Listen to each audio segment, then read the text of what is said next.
Rebonsoir à tous.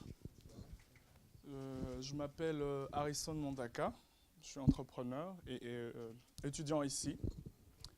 Avant de commencer à proprement parler, de vous parler de Batelaka, je voudrais que chacun s'imagine une bonne journée. Une journée où tout s'est passé comme on l'avait prévu. Je vais peut-être attendre qu'on termine. Je veux que chacun s'imagine vraiment une journée où tout s'est passé comme on l'avait prévu. L'argent qu'on attendait et finalement on trait. Vous voyez ce sentiment qu'on a d'accomplissement, de bien-être. Eh bien c'est ça Batelakar. Batelakar est né en fait d'un constat. Vous savez la circulation à Kinshasa, pour ceux qui connaissent Kinshasa, Kinshasa c'est 14 millions d'habitants. Mais dans ces 14 millions d'habitants-là, il y a moins de 10% de personnes qui possèdent un transport privé. C'est-à-dire que tous les restes circulent via taxi, bus, etc. Mais il y a un problème, c'est que la majorité des gens qui œuvrent dans ces secteurs-là n'arrivent pas à être profitables.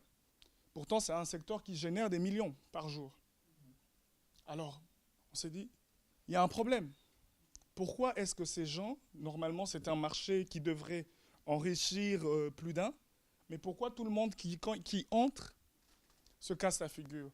La réponse est très simple. L'argent n'aime pas le désordre. Là où il y a le désordre, l'argent fouille. Et c'est ça le problème de ce secteur-là. Le secteur est opaque. Quand vous achetez un véhicule, vous donnez à une tierce personne. Cette personne est censée venir avec un versement. Mais vous n'avez aucun moyen de contrôle. Vous n'avez aucun moyen de contrôle. Et en plus, vous ne donnez aucune assurance à cette personne-là. Parce que vous lui dites, on va te payer à la fin du mois. Ou tu vas prendre un petit pourcentage. Mais qu'est-ce qui lui garantit que le lendemain, il a encore du boulot? Donc c'est comme si vous donnez 4 000 $ à quelqu'un. Vous dites, allez me déposer ça à Louise, mais vous ne voulez pas lui donner la garantie qu'il sera payé. Vous voyez le problème? Donc, il y a un problème de contrôle qui est là. Et nous, on s'est dit, moi, comment est né le projet en fait? C'est que j'avais des petites économies en tant qu'étudiant, je venais de faire un job étudiant. Je me suis dit, j'ai besoin d'avoir de l'argent, de complément de revenus, parce que tout le monde ici a besoin de gagner plus, sinon on ne serait pas là. Alors je me suis dit, je vais envoyer un véhicule à Kinshasa. Comme ça, ça va commencer à me faire rentrer de l'argent et boum, j'aurai un complément de revenus. Alors j'entends le même son de cloche chez tout le monde à qui j'explique le projet. Mais tu es fou! Bouffe ton argent, tu as travaillé, bouffe ton argent. Ici, on va te raconter des histoires. Et j'ai entendu le même son de cloche chez plus de 20 personnes. Alors je me suis dit, il y a une vraie possibilité d'entreprendre là. Puisque le problème est commun. Alors on a réfléchi avec mon associé, qui s'appelle Émile Loaï-Osumba, qui est le directeur exécutif de la banque JP Morgan en Suisse. Alors on a réfléchi sur comment résoudre ce problème. Alors on a créé 4 piliers. 4 piliers pour, même vous, ici dans la salle, pour que vous puissiez investir dans le transport au Congo. Parce que c'est vraiment un marché extraordinaire. Alors, le premier pilier, c'est la technologie. Grâce à Batelakar aujourd'hui, vous saurez exactement, même d'ici, à Bruxelles, où est votre véhicule. Combien de carburant est-ce que la personne a mis? Combien d'arrêts est-ce qu'il a parcouru? Et s'il y a un problème, on voit avec vous, par exemple, on vous vole le véhicule. Matete, par exemple, je ne sais pas si quelqu'un connaît Matete, c'est un quartier très chaud. Votre chauffeur va là-bas, on lui pique la voiture. Eh bien, si vous avez Batelakar, il n'y a aucun problème. Vous nous appelez, vous dites qu'il y a un problème, un souci avec la voiture, nous localisons la voiture et nous la neutralisons. Elle ne démarrera plus jusqu'à ce qu'on vienne la récupérer. Là, vous garantissez votre bien. Qui est cette personne qui pourrait construire, par exemple, une villa sans y mettre un portail? Et c'est ça, Batelakar. C'est une protection de votre investissement. Donc, ça, c'est le premier volet. La technologie. Donc, grâce à ce dispositif qu'on installe dans la voiture, déjà le chauffeur ne sait pas où il est. Hein. On sait vraiment puster tout et on travaille avec vous de pair. Le deuxième aspect, on s'est dit, on ne va pas juste apporter une solution technologique. Parce que le Congolais de nature est très malin. C'est quelqu'un, quand vous mettez une barrière, il réfléchit pour sauter la barrière.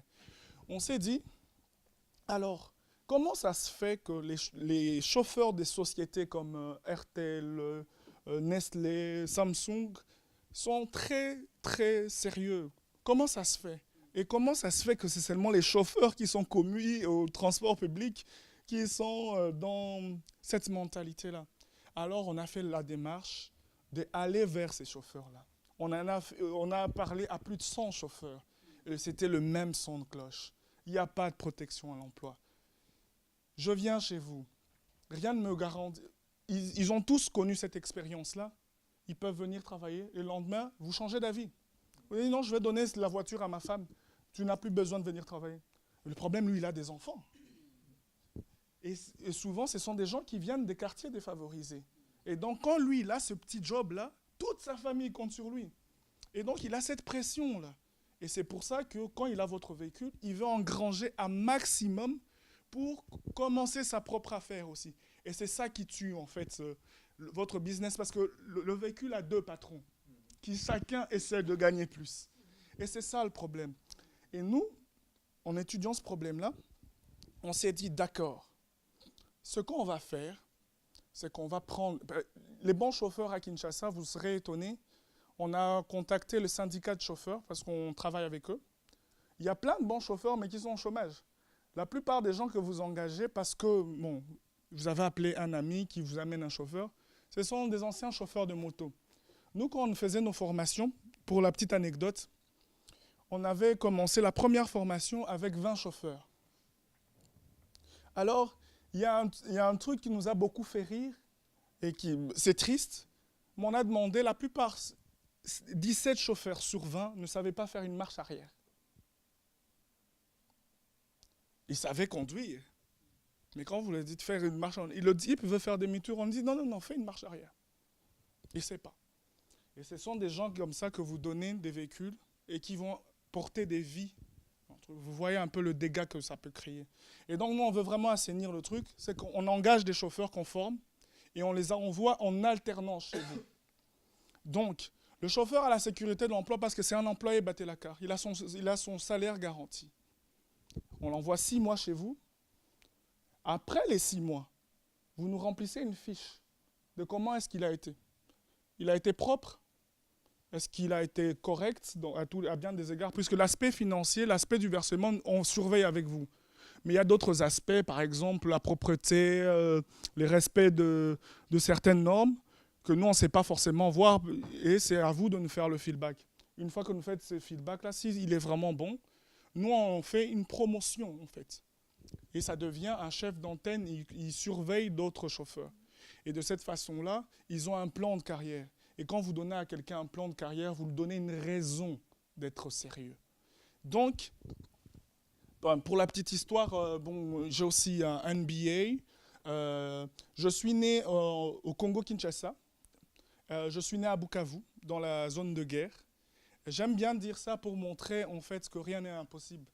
Parce que si vous voyez le côté, la zone où je suis né, la période où je suis né, et ce que je suis en train de faire maintenant, c'est comme on dit, I stand here because, pour les chrétiens, parce qu'il a fait une voie en fait.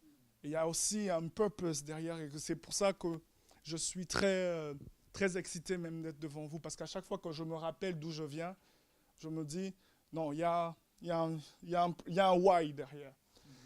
Donc, voilà. Ça, c'est le bureau à Kinshasa.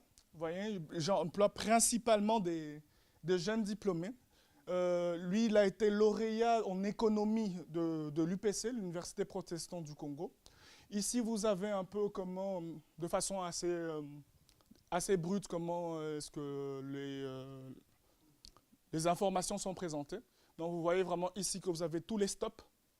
Vous avez, pour ceux qui connaissent Kinshasa, vous avez Jamaïque, ma campagne, vous avez vraiment tout. Malheureusement, mon ordinateur est off, j'allais vous faire une démonstration en live, mais ce n'est pas grave. Alors, au niveau des partenaires qu'on recherche, bien sûr, on a des investisseurs. On cherche des investisseurs parce qu'on ne vise pas que Kinshasa. On vise toute l'Afrique subsaharienne, parce qu'il faut voir grand.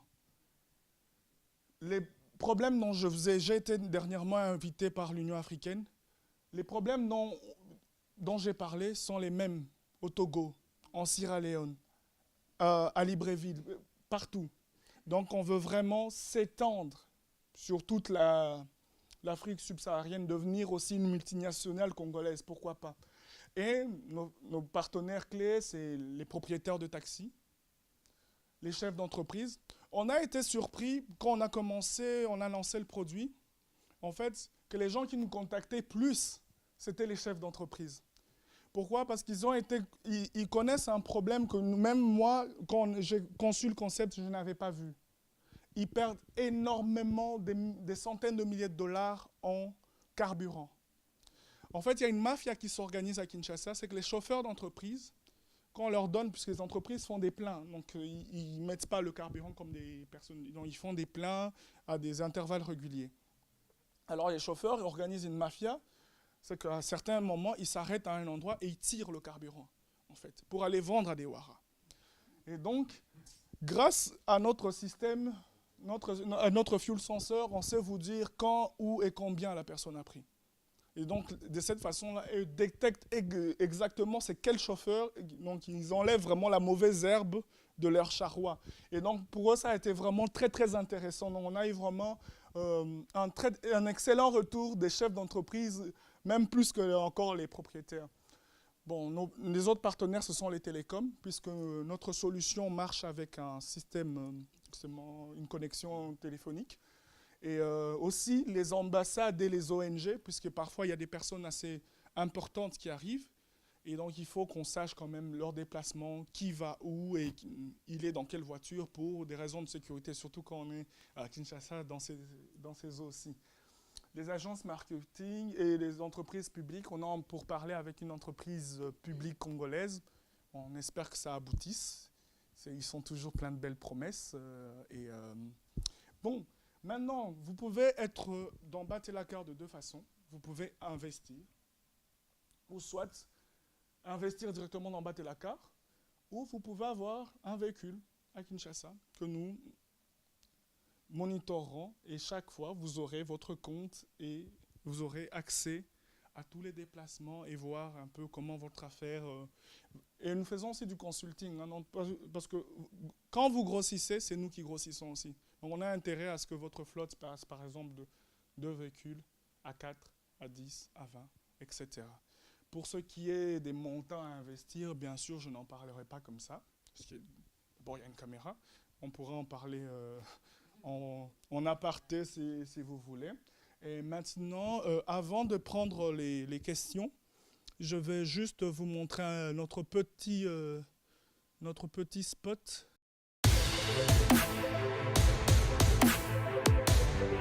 Kinshasa, une mégapole de 14 millions d'habitants, besoin de mobilité immense. Le secteur du transport urbain génère des dizaines de milliers de dollars chaque jour. Pourtant, rares sont les entrepreneurs qui arrivent à être rentables. Le manque de moyens de contrôle et de gestion effective occasionne de lourdes pertes. Grâce à la technologie et l'assistance de Batelakar, renouer avec la croissance.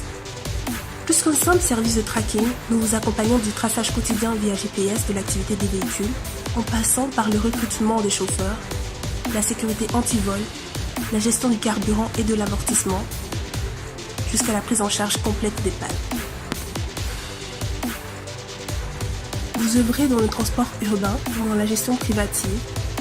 Batelakar vous apporte une lisibilité au niveau de vos coûts et vous aide à optimiser tous les déplacements grâce à une traçabilité complète, ainsi qu'un soutien logistique et administratif efficace, afin de vous garantir productivité, longévité et sécurité.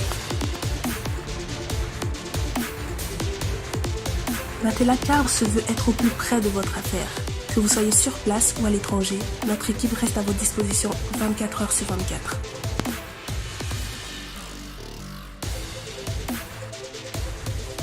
Ensemble, réinventons la gestion du transport privatif au Congo. Et donc, voilà, maintenant je suis disponible pour des questions.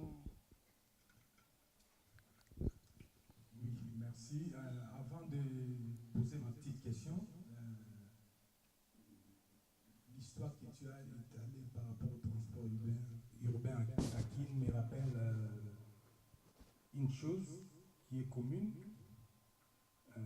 Quand on investit dans les transports, les premiers escrocs en fait, qui vous escroquent, c'est vos proches en fait. Parce que moi j'ai été victime de ma propre famille. Donc, et c'est souvent le cas en fait. Parce que quand on envoie un véhicule au Congo, à Kin principalement, on se dit, bon, les premiers chômeurs à prendre, c'est les chômeurs de la famille. Ouais, c'est une grosse erreur. Malheureusement, ce sont eux qui vous compliquent la tâche. Bon, je viens à ma question. Le Congo étant grand, la mentalité des Kinois n'est pas la mentalité des gens de Matadi, de Kivu, Oui. de Lubumbashi, ainsi de suite. Connaissant les Kinois, étant moi-même grandi à Kin, si vous géolocalisez un véhicule qu'on a volé et que vous mettez votre système de blocage du véhicule, mais les Kinois volent les véhicules pièce par pièce. C'est-à-dire qu'ils prennent porte arrière, porte avant. On a dit que l'Africain est intelligent. Tout à fait. Ouais. Donc vous faites comment? Oui, en fait, On prend la voiture, on dépièce la voiture, on met pièce par pièce. Et il laisse le GPS là. oui, en fait, ce que je n'ai peut-être pas dit, c'est que le dispositif, déjà, nous le plaçons dans un endroit où vous ne pouvez pas avoir accès directement. Il faut vraiment démonter la calandre de la voiture pour avoir accès. Donc, c'est déjà une barrière qui est mise. Mais au niveau, par exemple, quand vous nous déclarez un vol, bien sûr qu'on a intérêt à agir le plus rapidement possible. C'est pour ça que dans notre système, nous avons ce qu'on appelle aussi des géofrontières. Aussi, on a aussi un algorithme qui nous dit un peu les habitudes du véhicule. Donc, c'est pour ça qu'on a des agents qui sont là pas 24 heures sur 24, ça serait un mensonge, mais aux heures de travail qui sont en train de regarder les véhicules. C'est ça leur boulot. Dès qu'on voit un comportement suspect, on vous appelle. Par exemple, il y a beaucoup de véhicules, beaucoup de taxis qui ne durent pas. Pourquoi? Parce que les chauffeurs, ce qu'ils font, ils vont dépasser Njili, vous voyez, pour aller prendre des sacs de braise pour venir. Parce que pour eux, c'est plus lucratif. Mais pour vous, ça tue votre véhicule. 3-4 courses comme ça, la voiture, elle est partie.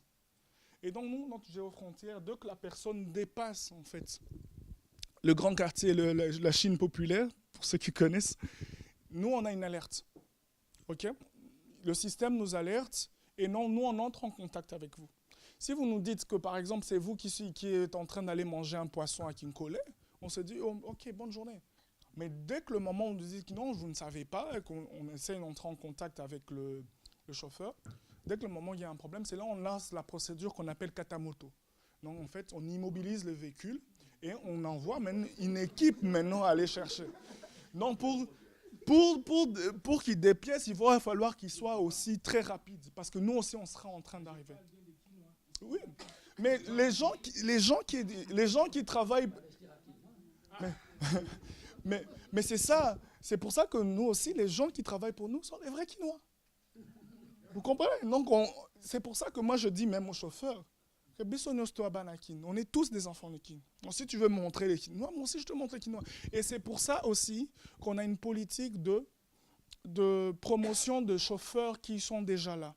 Vous savez, quand vous êtes responsable, quand vous avez grandi à Kinshasa, et que vous êtes responsable d'une équipe, par exemple, de 4 chauffeurs, et que vous savez que vous avez une paye intéressante et que demain, vous allez encore monter. C'est vous, en tant que Kinois, qui commencez à contrôler d'autres Kinois. Il n'y a pas de secret. Les chauffeurs qui sont dans Nestlé à Kinshasa ou qui sont dans RTL, c'est aussi des Kinois. On n'importe pas les chauffeurs qui viennent d'Angola pour... Non, c'est les mêmes en fait. Ce qui crée ça, ce sont les conditions. Vous savez, quand vous gardez quelqu'un dans une pauvreté extrême, il se met à penser à comment survivre. C'est tout simplement ça. Et même ce qu'on dit aussi aux patrons, ne soyez pas trop avare parce que vous êtes en train de... Tu ne donnes pas 4 000 $ dans les mains de quelqu'un à qui tu ne veux même pas payer $1. Il va finir par disparaître avec l'argent. C'est un peu ça ma réponse. C'est pas safe à 100%, mais en fait, vous limitez les dégâts. Parce qu'imaginez-vous, d'accord, vous n'avez pas battu la carte. Bon, maintenant, la voiture disparaît. Vous ne savez même pas qu'elle a disparu. Le seul contrôle que vous avez pour contrôler votre véhicule, c'est de lui passer un coup de fil. Mais s'il veut maintenant piquer la voiture, il ferme le GSM. Comment vous faites? Vous voyez? Donc, on tend vraiment vers un système, et ça, je n'ai pas parlé des autres phases, hein, parce que ça, comme je l'ai présenté, c'est juste la phase 1. On a 4 autres phases. Mais je vous parle, j'ai fait comme Gaëtan, je parle d'abord de ce qui est fonctionnel. Vous voyez? Mais on est en train de continuer, le combat continue, comme on dit.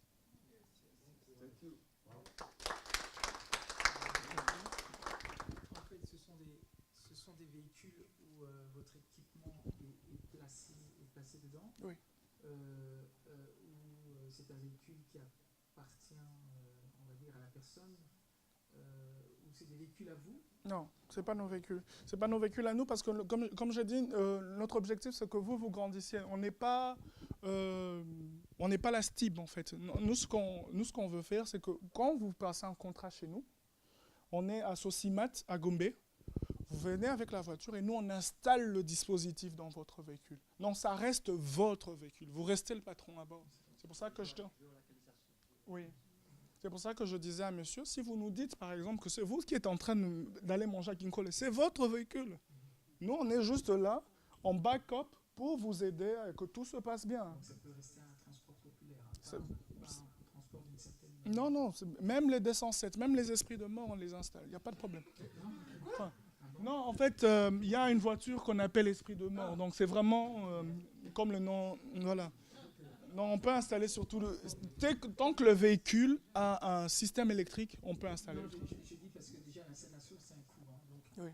Automatiquement, il y a une certaine rentabilité qui oui. est déjà à la base. Oui. Pour un simple chauffeur qui a sa voiture, votre installation a déjà un coût. Donc automatiquement, il va devoir changer un peu ses prix. Donc c'est plus vraiment un transport populaire. Non, mais en fait, c'est là où est toute la beauté de la chose. C'est qu'au niveau des coûts, comparé, on a un concurrent qui s'appelle Taxiria. Au niveau des coûts, on est imbattable. Par exemple, dites-moi, est-ce que ça vous gênerait aujourd'hui de payer un pack d'inscription qui a $50 pour un véhicule que vous avez dépensé $4 000 à faire? Tant que vous savez que ça vous sécurise comme ça. Si c'est ça, c'est parfait. Hein. C'est vrai? C'est tout ce dont vous ne pouvez pas construire, comme je dis, une maison avec 4 étages et ne pas vouloir mettre une porte. Ça serait, excusez-moi le terme, mais ça ne serait pas intelligent. C'est ça, c'est intelligent.